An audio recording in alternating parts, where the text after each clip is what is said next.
Bonjour, bonsoir en fonction du lieu où vous êtes. Cette chaîne, cette vidéo, Charlie Info FR, ça bouillonne dans le nord. Ça bouillonne comme la marmite du Condré. Ça bouillonne comme le bouillon chaud du matin, dimanche matin. Vous connaissez, non, les Camerounais. Dimanche matin, après le sport, ça bouillonne. Ça bouillonne. Qui va laisser les plumes? Qui sera le grand gagnant au nord? Qui va laisser les plumes dans le grand nord? Comme vous le savez, après la démission de Issa Tiroma Abakari, est venue la démission de son frère, ami et collègue du gouvernement. Vous pouvez deviner, de l'UNDP. Vous le savez déjà. Suite à la démission de Issa Tiroma Abakari, on assiste maintenant à la démission du président de l'UNDP, qui n'est rien d'autre que Maïgari Bello Bouba. Bello Bouba Maïgari. Alors, que se passe-t-il dans la coalition ou bien dans les partis qui ont coalisé avec le RDPC? On rappelle qu'il s'agit des partis, avec l'un des multiples partis influents dans le Nord et qui a fait allégeance au président Paul Biya, président du parti RDPC et président actuel du Cameroun,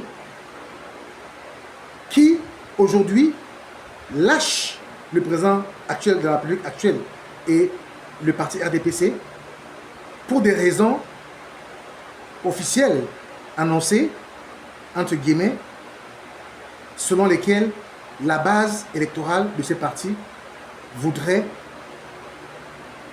que ces partis politiques prennent une autre position par rapport à la misère ambiante dans le septentrion, dans le Grand Nord, que ce soit dans le Nord, l'extrême Nord et dans la Damawa. Il n'y a pas une région de cet espace-là, de cette terre géographique-là, qui sort en tant qu'exemple. Qu'on aille à Maroua ou à Garoua, ou à Tokombéré ou à Koussiri, c'est la même chose. Il n'y a pas d'école, il n'y a pas d'hôpitaux. En tout cas, il n'y en a pas suffisamment. Et ce qui existe n'est pas de qualité. Alors, face à cela, ajouter au problème de route, d'électricité, aux problèmes liés à la malgouvernance et surtout la corruption des dirigeants, peut-être que ces dirigeants ont pris conscience de ce qu'ils doivent faire quelque chose pour sauver leur région des difficultés et des problèmes ambiants dont ils sont victimes tous les jours. Si c'est le cas, nous apprécions cela. Mais nous allons voir la trajectoire, l'évolution, n'est-ce pas, de la suite. Qu'est-ce qui a vraiment motivé, n'est-ce pas, ces gens à pouvoir sortir de cette alliance avec le RDPC? Pour nous, nous sommes du côté de la population, nous sommes du côté du peuple, et nous voulons que les résolutions, les décisions que les partis politiques de l'opposition prennent, que cela soit sur la base, n'est-ce pas, de l'intérêt du peuple, en l'occurrence l'intérêt du peuple du Grand Nord. Il est important que nous comprenions ce qui se passe actuellement. Alors nous avons beaucoup de questions à nous poser. Quel est l'objectif de ces défections? Dans quelle optique ces leaders ont décidé, n'est-ce pas, de pouvoir se détacher de leur manne nourricière, qui est le RDPC, jusqu'à preuve du contraire? Comment se passeront les prochains événements, les prochains jours, les prochains mois avant les élections? Quel positionnement ils feront? Vont-ils faire cavalier seul? Ce que je ne pense pas.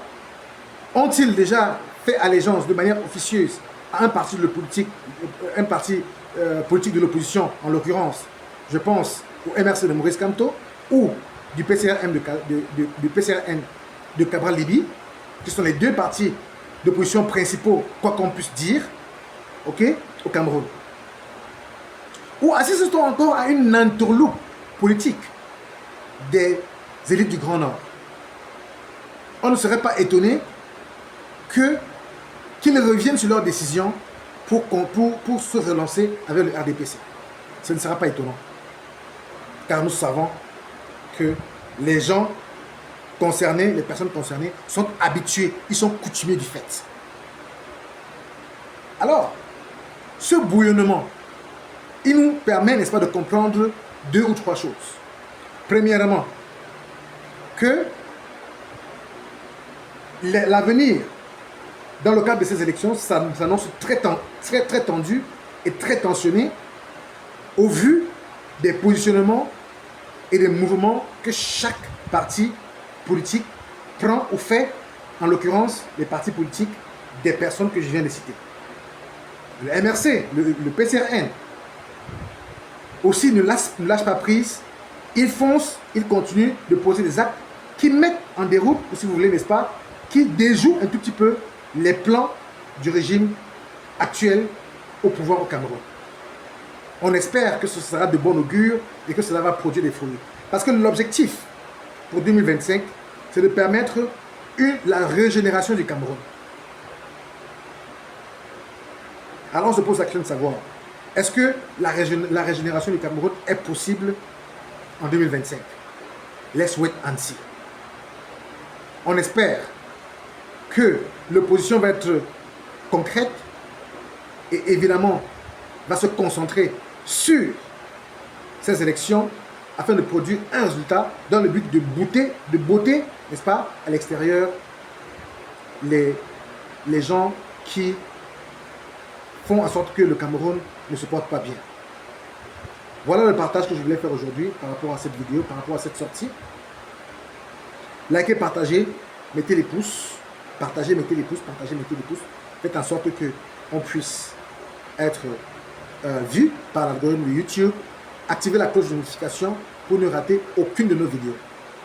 Je rappelle que je ne suis pas en train de faire une cabale contre le RDPC ou contre le président de la République, Paul Biya, le patriarche, que je respecte, et je respecte ce qu'il a fait. Je sortirai avec une autre vidéo pour parler de ce que le président Paul Biya a fait. Même si les gens disent, on peut tout dire, mais le président Paul Biya a travaillé à son niveau. Il n'a pas été accompagné de manière évidente, de manière claire, mais on va dire que le président a fait ce qu'il pouvait faire. A plus dans la prochaine vidéo. Ciao, ciao.